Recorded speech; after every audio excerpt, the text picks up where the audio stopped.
अरे दोस्तों, कैसे हो आप लोग। आई होप कि सब लोग बहुत अच्छे होंगे और सबकी पढ़ाई बहुत अच्छी चल रही होगी। मैं प्रदीप झा आप सभी लोगों के एक बार फिर से आपके अपने यूट्यूब चैनल आर्यभट्ट पाठशाला पर स्वागत करते हैं। आज हम जैसा कि आप सभी को पता होगा कि आज ही जेएसएससी के साइट पे टीजीटी पीआरटी का जो पिटिशनर जो जितने पिटिशनर थे उसका प्रोविजनल रिजल्ट आप कह सकते हैं कि जारी किया गया है। और ये जल्द ही जो है उसका डिस्ट्रिक्ट प्रेफरेंस मांगा जाएगा। मैंने आपको पहले ही बताया था। उस समय बहुत सारे लोग कमेंट किए थे कि नहीं आपको कुछ नहीं पता, आप ऐसे ही कुछ बोल देते हैं। लेकिन मैंने बताया था कि जैसे पंचायत सचिव में डिस्ट्रिक्ट प्रेफरेंस मांगा गया था, उसी तरह से आयोग मतलब जेएसएससी में विचार किया जा रहा है कि शिक्षक जो टीजीटी पीआरटी से रिलेटेड भी जो डीवी हुआ है उस सभी लोगों का जो है डिस्ट्रिक्ट प्रेफरेंस मांगा जाए। क्यों मांगा जाए, इस सभी बातों को मैंने पिछले वीडियो में आपको अच्छे से क्लियर कर चुका हूँ। तो आपने देखा कि आज जो पिटिशनर का जो प्रोविजनल लिस्ट आया है उसमें ये नोटिस में लिखा हुआ है कि इनका जो है रिजल्ट जिले का जो वरीयता सूची है इसका जल्दी ही उनका लिंक दिया जाएगा। उनको वरीयता सूची जिले का फिलअप करना पड़ेगा। ठीक है, तो इसका मतलब ये है कि जितने भी ये हैं डीवी लिस्ट हुआ है उन सभी का पिटिशनर के बाद उन लोगों के लिए भी ऐसी प्रोविजनल लिस्ट जारी करके डिस्ट्रिक्ट प्रेफरेंस मांगा जाएगा। और उसके पश्चात जो सीटें बच जाएगी उसके पश्चात फिर से एक न्यू डीवी लिस्ट पीआरटी को सीट के ऐड करके अवश्य आने की संभावना है। और जेएसएससी लगभग इस पे मतलब मन बना चुकी है। उसको क्या है कि सरकार और कार्मिक से एक अनुमति लेनी पड़ेगी कि रिवाइज जो फिर से डीवी लिस्ट प्रकाशित करने के लिए। तो जेएसएससी इस पे अपना निर्णय लगभग ले चुकी है। तो जैसे ही ये प्रक्रिया फिनिश होगा इसी तरह से उसके बाद जो है न्यू डीवी लिस्ट प्रकाशित किया जाएगा पीआरटी सीटों को ऐड करते हुए। मैं हमेशा से कह रहा हूँ, बहुत सारे छात्रों का व्यूअर का कमेंट आता है, उनका परेशान होना लाजमी है, मैं समझ सकता हूँ। कोई जिसके नौकरी का सवाल है वो लोग थोड़ा सा ज़्यादा एक्साइटेड होंगे, थोड़ा सा डर भी लग रहा होगा। लेकिन आप लोग निश्चिंत रहें, जो न्यू डीवी लिस्ट जरूर आएगा। ये जो डिस्ट्रिक्ट प्राथमिकता सूची जो है अभी जैसे पिटिशनर का मांगा गया है, उसके बाद फिर से जो डीबी जिनका कराया जा चुका है उन लोगों का कभी ऐसी प्रोविजनल लिस्ट, ये प्रोविजनल लिस्ट है बेसिकली, रिजल्ट है। और उसमें डिस्ट्रिक्ट प्राथमिकता मांग के उसके बाद एक फाइनल मेरिट जो रिजल्ट है वो सबका एक साथ आएगा, कंबाइन। ऐसा नहीं होगा कि फाइनल रिजल्ट पहले इन लोग का आ जाएगा फिर उनका फाइनल रिजल्ट एक साथ आएगा सभी का। ये प्रोविजनल रिजल्ट है, आप इसको प्रोविजनल रिजल्ट कह सकते हैं। ठीक है, अब देखिए इसमें क्या है, जैसा कि आपको पता है कि टोटल 422 पिटिशनर थे कुल, जहाँ तक मुझे याद है।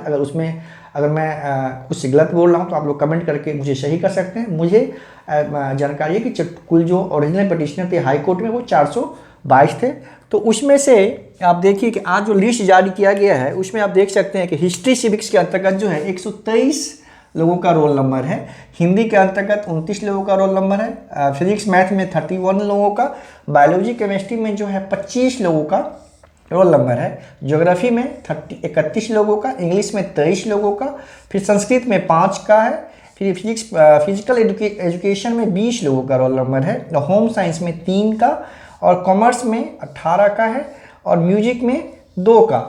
उसके अलावा जो बंगला में है 1 का है, और उर्दू में है 9 लोगों का, इकोनॉमिक्स में जो है वो 11 लोगों का रोल नंबर जारी किया गया है इस लिस्ट में। ठीक है, अब देखिए इस तरह से कुल जो है टोटल होता है 331। ठीक है, अब अगर ओरिजिनल पिटिशनर 422 हैं तो फिर बाकी लोग कहाँ गए? सबका ज्वाइनिंग या लिस्ट तो सबका होना चाहिए था। ठीक है, तो मुझे ऐसा लगता है, ये मेरा व्यक्तिगत निजी विचार है कि इसमें बहुत सारे कैंडिडेट 422 में बहुत सारे स्टूडेंट ऐसे हैं जो आपका पिछले साल अक्टूबर नवंबर में जो डॉक्यूमेंट वेरिफिकेशन हुआ था, तो कुछ लोगों का जो डॉक्यूमेंट वेरिफिकेशन लिस्ट में भी उन लोगों का जो पिटिशनर थे उनका, चूंकि अगर उनका मार्क्स वो कट ऑफ वो नंबर वैसा रहा होगा उनको मिनिमम कट ऑफ के आधार पे नहीं होगा। अगर वो इस जो कट ऑफ के क्रम निर्धारण के क्रम में जिस कट ऑफ के आधार पे डीबी के लिए कॉल किया गया था, ठीक है, उसके इक्वल या उससे अधिक अगर किसी भी पिटिशनर का नंबर होगा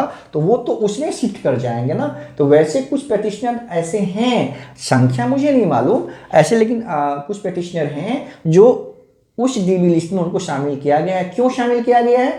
जो कट ऑफ जिस कट ऑफ के आधार पे डीबी के लिए कॉल किया गया था, अगर पिटिशनर का नंबर उस कट ऑफ के इक्वल या उससे ऊपर होगा, रिस्पेक्टिव कैटेगरी के और रिस्पेक्टिव सब्जेक्ट के अकॉर्डिंगली, तो उसको भी, उन लोगों को भी उस डीबी में कॉल किया गया था उस लिस्ट में, तो उसको वहाँ पे कुछ लोग समायोजित हो गए होंगे, तो रेस्ट संभवतः मेरे हिसाब से 331 बच गए होंगे। आप समझिए कि 422 में से अगर 331 अगर हम माइनस करते हैं तो ये 1 हो गया, ये 91 जो है, 91 कैंडिडेट या तो पहले वाले डी में समायोजन उनका हो चुका है।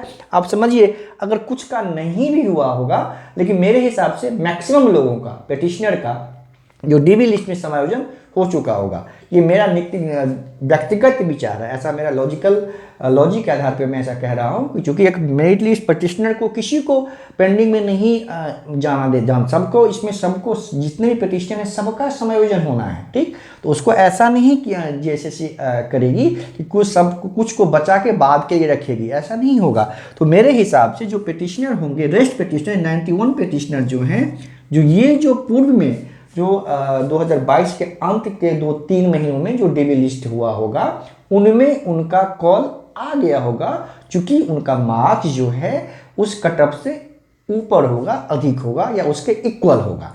तो इसीलिए समझिए कि पेटिशनर यहाँ से हो जाएगा सबकी नियुक्ति मिनिमम कट ऑफ के आधार पे। इन लोगों की जो नियुक्ति है 331 का, ये जो है आप कह सकते हैं कि ये मिनिमम कट ऑफ के आधार पे हो रहा है, मिनिमम कट ऑफ के आधार पे, क्योंकि जो रेस्ट 91 बच रहे हैं उनकी नियुक्ति जो है, उनके मार्क्स जो कॉल किया गया था उसके आधार पे हो गया। मिनिमम कट ऑफ के आधार पे 331 लोगों का लिस्ट जो है ये आज प्रोविजनल रिजल्ट जो है प्रकाशित कर दिया गया है। और ये बताने का सबसे प्रमुख कारण, आप लोगों के समक्ष आकर ये बताने का सर्वाधिक प्रमुख कारण ये है कि अब लोग जो ऐसा लग रहा था कि इसमें विलंब हो रहा है, लेकिन ये भी समानांतर, पंचायत सचिव के समानांतर ही जेएसएससी, टीजीटी, पीआरटी भी अब अपने स्पीड से जल्दी ही जेएसएससी के द्वारा कोशिश किया जाएगा कि जल्दी ही इस प्रक्रिया को भी अपने अंजाम तक पहुंचा दिया जाए। और इसी तरह से जल्दी ही फिर से क्या होगा, जो जिनका डीबी हो चुका है उनका प्रोविजनल लिस्ट जारी करके, प्रोविजनल रिजल्ट जारी करके उनका भी डिस्ट्रिक्ट प्रेफरेंस के लिए लिंक ओपन किया जाएगा, उनका डिस्ट्रिक्ट प्रेफरेंस मांगा जाएगा। उसके पश्चात जो सीटें बचेगी उसको पीआरटी को सीट को ऐड करते हुए फिर से डीबी लिस्ट का प्रकाशन किया जाएगा। उनका डीबी बहुत तेजी में कराकर फिर से उनका भी प्रोविजनल में जो रिजल्ट प्रकाशित करके डिस्ट्रिक्ट प्रेफरेंस मांग कर उनको भी ये डिस्ट्रिक्ट प्रेफरेंस मांगा जाएगा उन लोगों से भी, फिर सबका रिजल्ट एक साथ जो है आ जाएगा फाइनल रिजल्ट। तो काम बहुत सारा है और समय बहुत है नहीं, इसलिए ये प्रक्रिया बहुत तेजी में आगे बढ़ेगी, ठीक है। एक समस्या मुझे लग रहा है कि मैंने पहले बोला था कि जेएसएससी संभवतः जो डिस्ट्रिक्ट प्रेफरेंस मांगकर ये पता लगा लेगी कि कितने लोग ज्वाइन करने वाले हैं, ठीक है। लेकिन नोटिस में जो 4-5 पॉइंट है उसमें आप देख रहे हो, एक पॉइंट ये भी है कि अगर कोई कैंडिडेट डिस्ट्रिक्ट प्रेफरेंस नहीं भरता है तो उसका अर्थ ये होगा कि जेएसएससी जो भी डिस्ट्रिक्ट उनको अलॉट करेगी उससे वो संतुष्ट होंगे, उन पे उनका कोई ऑब्जेक्शन नहीं होगा। तो फिर इसमें मुझे समझ नहीं आ रहा कि उस पर फिर ये कैसे पता चलेगा कि कितने सीटें वैकेंट हैं। हो सकता है कि जैसे कुछ तरीका ढूंढे कि एग्जैक्ट कितने नंबर ऑफ सीट हैं वैकेंट है, उसके आधार पे फिर पीआरटी की सीटें तो है ही अच्छी खासी वैकेंट मैक्सिमम सब्जेक्ट में, उसका जो डिविजन प्रकाशन किया जाना ही है। लेकिन कुछ सीटें 75% कोटे के अंतर्गत भी खाली बचेगी, उसको फिर पीआरटी को ऐड करके एक न्यू फ्रेश डीबी लिस्ट का प्रकाशन किया जाएगा। जिस कट ऑफ मैंने अपने पिछले बहुत सारे वीडियो में जो सब्जेक्ट वाइज डीबी लिस्ट के आधार पे जो कट ऑफ बनाया है उससे 2-3 क्वेश्चन कम करके फ्रेश डीबी लिस्ट जब प्रकाशन होगा तो उससे 2-3 क्वेश्चन कम अगर किसी का नंबर आ रहा है तो वो अपने आप को आश्वस्त समझें, थोड़ा सा धैर्य रखें, उनका भी डीबी बहुत जल्द होने वाला है। और संभवतः आप ये कह सकते हैं कि होली के पहले पहले या मार्च में आप सभी लोगों का फाइनल रिजल्ट जरूर प्रकाशित कर दिया जाएगा। तो यही सूचना थी। इससे संबंधित अगर और भी कुछ सूचनाएं आती है तो मैं जरूर आकर आप लोगों को हमेशा की तरह कन्वे करूंगा।